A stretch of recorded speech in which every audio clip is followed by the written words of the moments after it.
a sorti récemment notre indicateur du coût de la rentrée qui montre que le coût des études pour les étudiants en médecine est toujours plus élevé. C'est un problème majeur de santé publique. On ne peut pas attendre d'un étudiant qui puisse apprendre dans de bonnes conditions et soigner dans de bonnes conditions si lui-même n'a pas une qualité de vie qui puisse être optimale.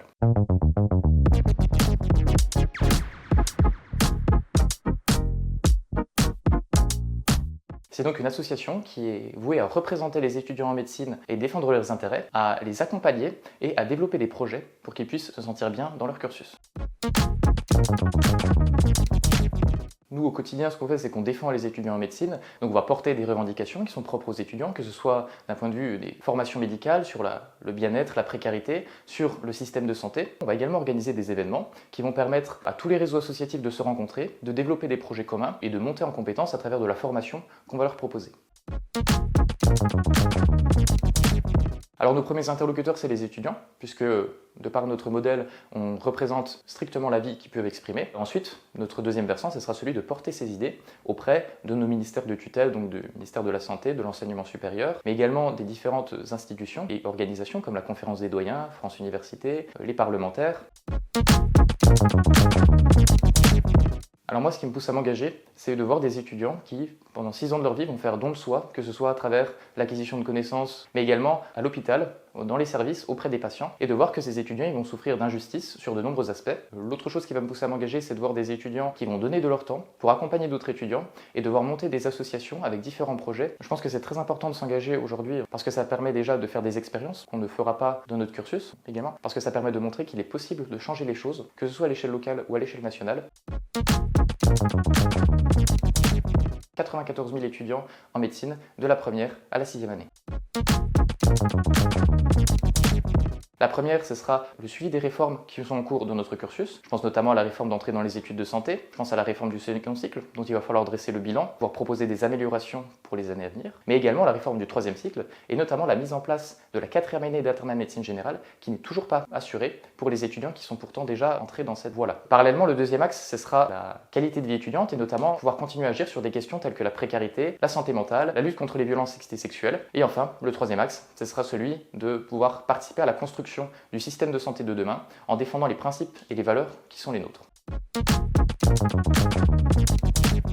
C'est pour moi la lutte contre la précarité. On a sorti récemment notre indicateur du coût de la rentrée qui montre que le coût des études pour les étudiants en médecine est toujours plus élevé. C'est un problème majeur de santé publique. On ne peut pas attendre d'un étudiant qui puisse apprendre dans de bonnes conditions et soigner dans de bonnes conditions si lui-même n'a pas une qualité de vie qui puisse être optimale. C'est un baromètre qu'on va sortir tous les ans et qui va chiffrer concrètement le coût de la rentrée pour les étudiants en médecine. Ce qu'on observe une fois de plus cette année, c'est une augmentation de tous les postes de dépenses pour les étudiants sans avoir des rentrées d'argent qui suivent, elles, la courbe de l'inflation. Nous, face à cela, on a des propositions à mettre sur la table pour lutter contre la précarité. La première, ce sera la revalorisation de la rémunération des étudiants hospitaliers à 4,35 € net par heure pour s'aligner sur la rémunération de l'ensemble des étudiants stagiaires de l'enseignement supérieur. La deuxième, ce sera l'ouverture des droits aux bourses sur 12 mois, puisque les étudiants hospitaliers conservent leurs obligations universitaires sur la période estivale. Et le troisième axe de travail, ce sera la revalorisation de l'indemnité de transport et d'hébergement, qui sont en décalage avec le prix de l'essence et le coût de la vie aujourd'hui. C'est compliqué d'être étudiant en médecine quand on a des réformes qui viennent modifier notre cursus et dont la mise en application n'est pas toujours optimale, avec des modalités qui changent du jour à l'autre. C'est compliqué d'être étudiant en médecine quand on fait face tous les jours à la crise de l'hôpital. C'est difficile d'être étudiant en médecine quand on sait que l'avenir politique qui nous est promis est assez incertain, de par certaines propositions qui sont faites par les pouvoirs publics.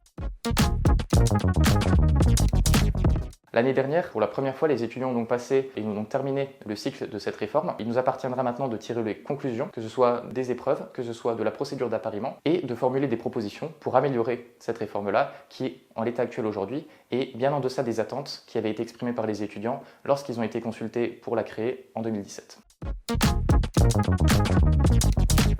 La question de faire la césure, c'est toujours la question qu'on se pose avant de prendre un mandat en tant que président de l'ANEM. J'ai pesé le pour et le contre et je partais du principe que les expériences que je pouvais accumuler n'allaient pouvoir m'être que bénéfiques pour ensuite poursuivre mes études, devenir ce pourquoi je suis rentré dans l'enseignement supérieur, c'est-à-dire médecin.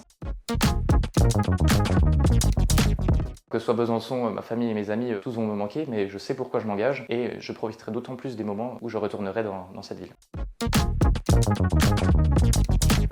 J'ai toujours été intéressé par tout ce qui est relatif à la médecine aiguë. Parallèlement, j'ai aussi beaucoup apprécié mes stages dans des services de chirurgie, mais en l'état actuel des choses, il me reste encore 2 ans de stage pour pouvoir envisager mon avenir. Je dirais que c'est dire aux étudiants de s'unir autour des valeurs qui nous rassemblent, parce que c'est qu'à travers cette union qu'on obtiendra des avancées.